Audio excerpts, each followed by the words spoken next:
Hola, para el caso del capítulo 3.8 hay un pequeño análisis ahí que nos sirve como una de las técnicas útiles que podemos aplicar dentro del análisis de circuitos. Lo vamos a tocar brevemente, no es un tema en el que se requiera mucha práctica, simplemente va a ser la deducción de dos fórmulas que nos van a ayudar mucho para resolver partes de circuitos que se vuelven muy sencillas. El primer caso es este y se llama divisor de tensión o divisor de voltaje.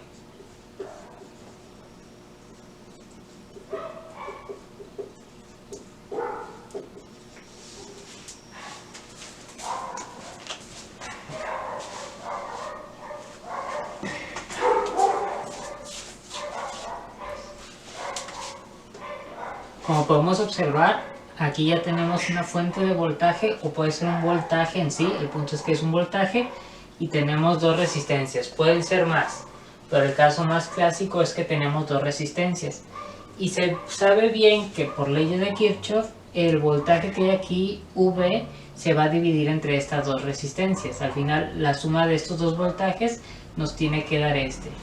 Esa ya es una ley conocida y por lo tanto lo podemos definir así. Hay fórmulas para simplificar eso. Esa fórmula se deduce de la siguiente manera. Primero vamos a tener la corriente que fluye aquí.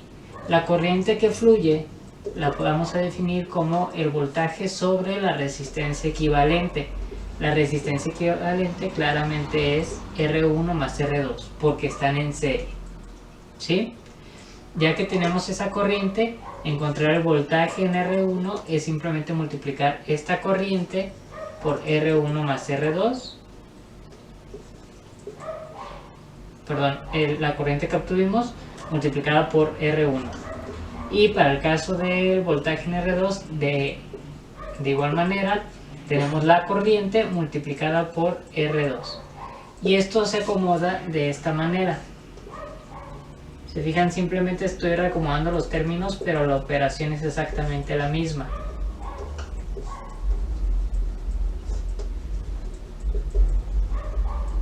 Entonces el voltaje que va a caer en cada una de estas resistencias va a ser el voltaje total por la resistencia que yo estoy calculando, que es R1 en este caso o R2 en este otro caso, sobre la suma de todas las resistencias.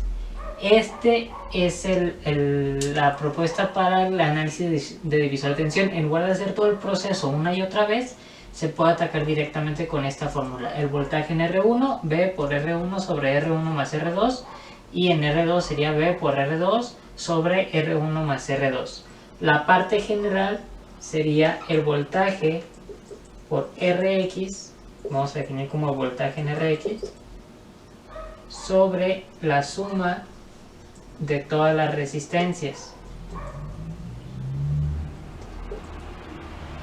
Esta sería la fórmula general y es como se puede manejar cuando tenemos más de dos resistencias. Eso sería por parte de divisor de tensión. Acá tenemos el caso de divisor de corriente, es el homólogo,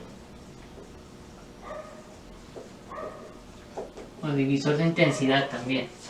En este caso tenemos una fuente de corriente o una corriente que sea de donde venga y se va a dividir en dos resistencias. En el caso de esta operación tenemos que vamos a tener un voltaje en común y ese voltaje va a ser igual a la corriente por la resistencia equivalente. La resistencia equivalente sabemos que es 1 sobre R1 más 1 sobre R2, el inverso de la suma de los inversos. Ahora yo puedo hacer aquí la suma y voy a obtener, el término común sería R2 por R1 y arriba nos quedaría R2 más R1 y esto el recíproco. Y si nosotros completamos aquí la operación con la ley de la cuatrilla, nos va a quedar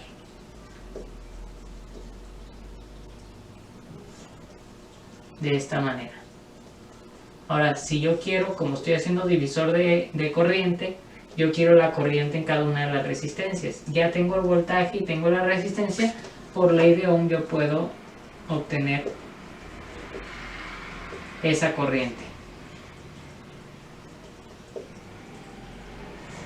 Y esto se divide entre R1 y de igual manera para este otro caso tengo el mismo voltaje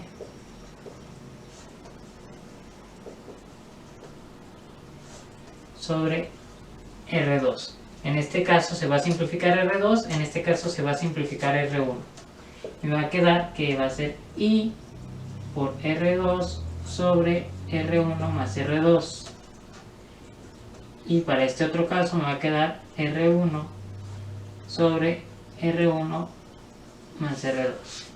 Si se fijan, aquí la operación queda muy similar a esto, pero de manera contraria. Es decir, para calcular la corriente que está fluyendo en R1, estoy multiplicando por R2 la corriente y división entre la suma de las dos resistencias. Y para la corriente en R2 es la corriente total por la resistencia 1, la contraria, sobre R1 más R2. En el caso de esta aplicación de fórmula para más resistencias, sí se vuelve un poquito más complejo. ¿Por qué?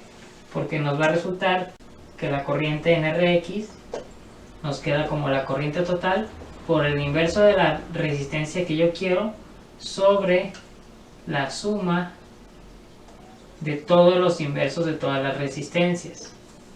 ¿Sí? No es tan directo. En este caso la fórmula es mucho más compleja, pero para el caso de dos resistencias se vuelve muy similar al divisor de tensión. Estas dos fórmulas, o cuatro como lo quieran ver, pueden ser aplicadas en cualquier momento en el que veamos estas clases de casos. Un voltaje y dos resistencias, una corriente, dos resistencias de serie y una corriente y dos resistencias en paralelo. Y se aplica directo. Ahora veamos uno de los casos en los que lo podemos aplicar. Pues bien, teniendo los circuitos anteriores como lo presenta el libro en el capítulo 5.2 que tiene que ver con transformaciones de fuentes, tenemos estos modelos que se asemejan mucho más a la realidad. Cuando estamos hablando de la realidad estamos hablando de circuitos como tal que existen dentro de un laboratorio. Si observamos en la parte del trabajo con una fuente real, nos daremos cuenta que al momento de que realizamos un cortocircuito, a nivel teórico no tiene ningún sentido, lo menciona también el texto. El conectar una fuente de voltaje directo con un cable, que es una resistencia de 0 ohms, no hace ningún sentido porque tendríamos un voltaje existente, digamos 5 volts, tendríamos una resistencia de 0 ohms y una corriente que no hace ningún sentido. La corriente sería 5 volts sobre 0 ohms, ¿sí? Lo cual matemáticamente no tiene ninguna expresión y de hecho no tendría sentido tener corriente infinita. Eso implicaría poder tener la disponibilidad de tener energía infinita, lo cual no tenemos a la mano en este universo. Entonces, ¿qué tiene que ver eso? Que realmente el modelo de una fuente ideal no es una fuente de la vida real. Una fuente de la vida real incluye por lo menos este modelo que es más asemejado a lo que ocurre con una cuestión práctica, que es una fuente ideal conectada en serie con una resistencia que tiende a ser pequeña. De igual manera, una fuente de corriente real incluye una resistencia en paralelo que tiende a ser grande. Bien, esto es una asemejación de la parte real. Y lo que está proponiendo aquí en el texto respecto a esta estrategia es que son reemplazables. Si se van al detalle, ahí tiene una expresión matemática y una demostración en la que dice que nosotros podemos reemplazar ambas expresiones utilizando estas dos partes. Primero, que RS va a ser igual a RP. Es decir, las resistencias tanto de la fuente de voltaje como de la fuente de corriente son iguales. Y que se cumple la ley de Ohm en este sentido. Nosotros tenemos que el voltaje de la fuente ideal va a ser igual a la corriente de nuestra fuente de corriente ideal multiplicado por la resistencia RS o RP. Recordemos que es la misma, entonces cualquiera de las dos expresiones es válida. ¿Qué es lo que quiere decir aquí? Que si nosotros tenemos, por ejemplo, una fuente de 6 volts con una resistencia de 2 ohms de salida y nosotros le conectamos una carga de 4 ohms, va a ser equivalente a tener una fuente, si se fijan lo que pide es que cumpla la ley de Ohm, entonces si tenemos 2 ohms y 6 volts, estamos hablando de 3 amperes con una resistencia en paralelo de 2 ohms